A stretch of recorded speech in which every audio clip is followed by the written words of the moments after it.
What is that? Oh my god. Don't think we want to know, maybe. Someone taped that on there, right? Yeah. I pulled that back. I was like, wow, I gotta stop watching Criminal Minds. It's the first thing that went through my head. In September 2022, police officers from the Ann Arbor Police Department arrived at a downtown apartment to do a routine welfare check. Although it was a regular call, the officers had no idea of the horrifying scene they were about to find behind the door. The body cam footage from that day has never been shown before. On the afternoon of September 1st, emergency services in Ann Arbor received a call asking for a welfare check. I'm a social worker with Ann Arbor Meals on Wheels, and I was calling to request a non-emergency wellness check for one of our clients. And do you know that client's name? Yep. It's Patricia Falkenstern. As the call goes on, the social worker reveals a strange detail about the situation. And just so as a heads up, the neighbor has been answering her door.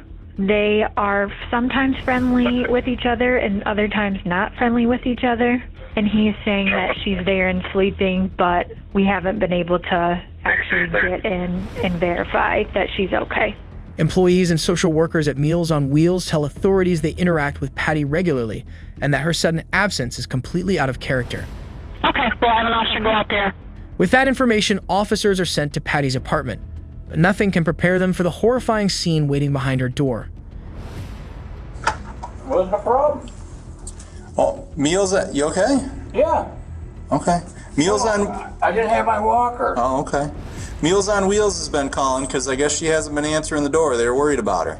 No, I answered. No, I live next door. I answered the door. You're not in any trouble. Nobody's in any trouble. We just got to make sure she's okay. I'm sure she's okay. Okay. How long She went to the co-op. How long she been gone? I haven't a clue. I don't know. Keith, you're not giving me the warm and fuzzies, man.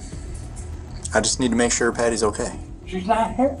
As the social worker mentioned in the emergency call, Patty's friend and neighbor, Keith Kinski, answered her door. Strangely, he's now refusing to let the officers inside.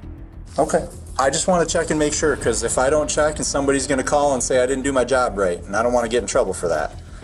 It'll take us 5 seconds to take a couple steps, look around, make sure she's not here, and then we'll go check the co-op for her. But I just want to make sure she's not in here.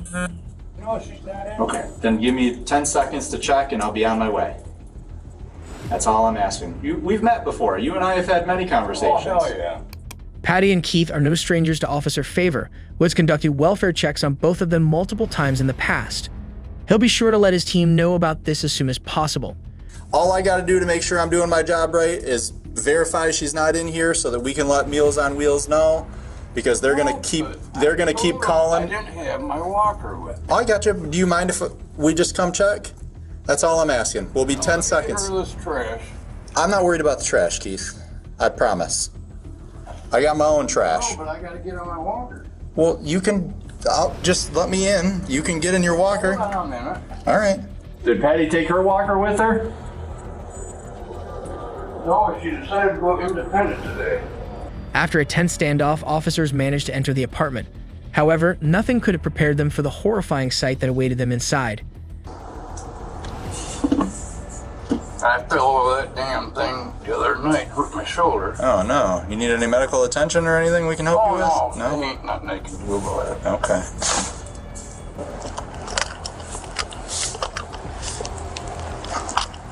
Oh boy, take him into custody, Rourke. Put your hands behind your back, Keith. Keith. Hands behind your back. Relax. Relax. Relax. In a chilling discovery, Officer Favor finds Patty's lifeless body on the floor. While the cause of her death is still unknown, Keith's strange behavior and his efforts to prevent officers from entering raised serious concerns. Keith is immediately detained as Officer Favor works to secure the crime scene. I didn't do anything. I found the body. I didn't know how to go about it. Just be quiet. Okay. Don't say anything. I didn't do anything. Somebody else was here. Sometimes you don't lock her door. Be quiet. Though officers have found Patty's body, they've only just begun to uncover the even more horrific discoveries that lie ahead. Do you have anything on you that I need to be concerned with? Anything that's going to poke me, stick me, hurt me? No way. Okay. I don't even have my wallet. Keith's eerie calmness and focus on mundane tasks despite the discovery is deeply unsettling. As an officer helps Keith prepare to leave the crime scene, the officers are still unaware of the truly disturbing details that await them. What the hell is that? How am I gonna get in there? You're just gonna go butt first. It's all right. Didn't mean to step on your foot there. If you need to push against my feet with your foot, go ahead. Meanwhile, Officer Favor calls his supervisor from upstairs to report the chilling discovery and discuss the disturbing details he's observed so far. But obviously some kind of asphyxiation. Oh yeah, I was not expecting this. Be like a neck injury or something along those lines if there's anything on it. As Officer Favor works to make sense of the crime, he provides additional details about the relationship between Patty and Keith. I think that they both kind of live here. Like, I'm not exactly sure 100% the full dynamic, but anytime that I ever deal with either of them, usually Patty calls because she gets intoxicated and can't find him, and he's just like out on the sidewalk smoking or something. So they kind of just go back and forth. I mean, I guess they're dating, living together, you know, whatever. On September 14, 2019, 2 years before this incident, Patty came home to find that someone had picked the lock on her apartment door and left a box of shoes inside. Even more unsettling, she discovered some of her underwear was missing. After calling maintenance and pushing a heavy chest to block the door, she told her daughter she believed a stalker in the building knew her schedule. While Patty never managed to identify the person who had broken into her apartment, this day presented a unique situation for the police. As Officer Favors sifts through more evidence to understand what might have led to Patty's tragic death, he shares one possible explanation with his supervisor. I think, so I called dispatch because the injury to her neck is, I mean, it's healed over. If it was an attempt a while back, I was just going to see if they could pull any CAD notes. But there's like, they search Clemmis and there's a assault DV with them from last year or so, and all his stuff should be pretty prominent in there. But yeah, I mean, I wasn't surprised to see him answer the door. As Officer Favor reports that he cannot confirm if Patty took her own life, he begins searching the house for any evidence that might help crack the case. His search is abruptly halted when an HVA examiner arrives and more details about Patty and Keith's relationship start to come to light. Patty is in the living room. Appears that she has a plastic bag taped to her head. I don't know if this was a... As more officers arrive at the scene and begin documenting the grim details, Officer Favor shares his observations and notes with them. How long does it look like these?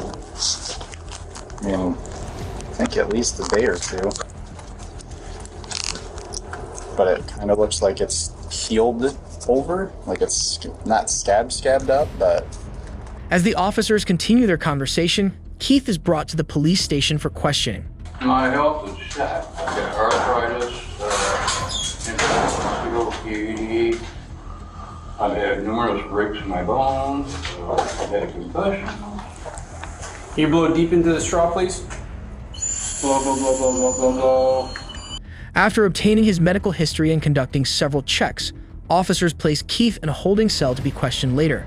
The shocking truths that emerged during the interrogation would unsettle the entire investigation team. Meanwhile, back at the crime scene, Detectives Jam and Miss D DNA arrive at Patty's apartment and are briefed on the events that led to this disturbing discovery. This was like this, though, when you guys came in? Yep, I did step on it before I knew that there was a body with a plastic bag wrapped around its face. As the detectives discuss the details with Officer Favor, Detective Jam makes a stomach-churning discovery that reveals the deplorable living conditions inside the apartment. He's everywhere on the floor. I feel like that's normal for her, though. He's on the floor. Yeah, so I think those are baby wipes and an adult diaper. Okay, well, I'm not standing at that right now. We'll just make it. Is that feces or that blood? That looks like feces from here. Okay. We're waiting for Sean. Both of those would be normal for in here. The strange markings around Patty's neck, which the HVA examiner had mentioned earlier, will soon add another twist to the mystery surrounding the possible cause of her death. Slit her throat? Looks like it, yeah. So we're gonna have... It's healed over. You gotta find a knife. Yeah, but it looks like... After finding no evidence of anyone else's presence in Patty's apartment except for Keith, the detectives hand Patty's body over to the medical examiner.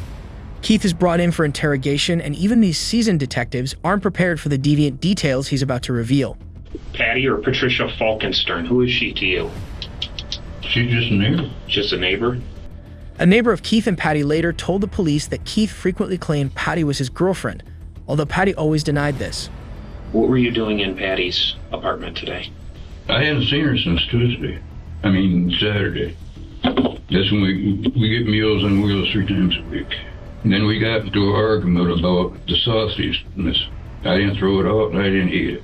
Keith stated that he discovered the body on Tuesday at 2 o'clock in the morning, but officers didn't enter the apartment until Thursday afternoon, 2 days later. No matter how hard Keith tries, the detectives aren't convinced by his story. You were found at the scene with Patty. Yes. With a bag around her head. That's what puzzles me right there. Well, it puzzles us, too. After hearing enough of Keith's excuses, Detective Misty DNA got straight to the point. Keith, it's your tape on her. It's your DNA on there. It's your DNA that's going to be on the bag. I didn't wrap her up. Keith's casual remark about the meat will soon prove to be more significant than anyone initially thought. Over 3 hours later, his tough exterior finally crumbles under the pressure of the interrogation. The vacuum was there. Did you pick up the vacuum cord at some point and wrap it around her neck? Yeah, I guess. Yes, you guess, or yes, you did? And apparently I did. I know you're using a walker, but if you stood up, could you show me how you put the cord around her neck? I didn't wrap it all. The autopsy report will confirm that Patty had horizontal ligature marks around her neck. So she never fought back? No. Never resisted? So what happened after you strangled her and she was dead? Why did you cover her head with the bag? Yes, I didn't want to see her. So she'd been dead since Tuesday morning, late morning then? Correctly. Keith confesses to spending 2 days alone with Patty's body inside her apartment and even admits to staying overnight on Wednesday. What he did during these days, however, sends a chilling shock through the detectives. Well, you're admitting you pulled her pants down. Yes. I don't know why, because I couldn't do anything anyway. The autopsy report also reveals that Patty had abrasions on certain areas of her body, suggesting trauma. While searching Patty's apartment, authorities uncovered more evidence pointing to these disturbing implications. Oh my God. We here. That's not. Yeah, we don't know what that is yet. We're gonna let you guys figure that one out. Yeah. Back in the interrogation room, detectives bring up a disturbing object they discovered in Patty's apartment. There was a bottle in the apartment with a long cylindrical. Oh, that was going to be my swan or a goose. Did you penetrate her body with fingers or other foreign objects? I think I did. The twisted nature of Keith's crime is clear, but the reason behind this horrifying chain of events is even more unsettling. So she didn't say anything to, like, you were standing up. Earlier in the day she did. What'd she say?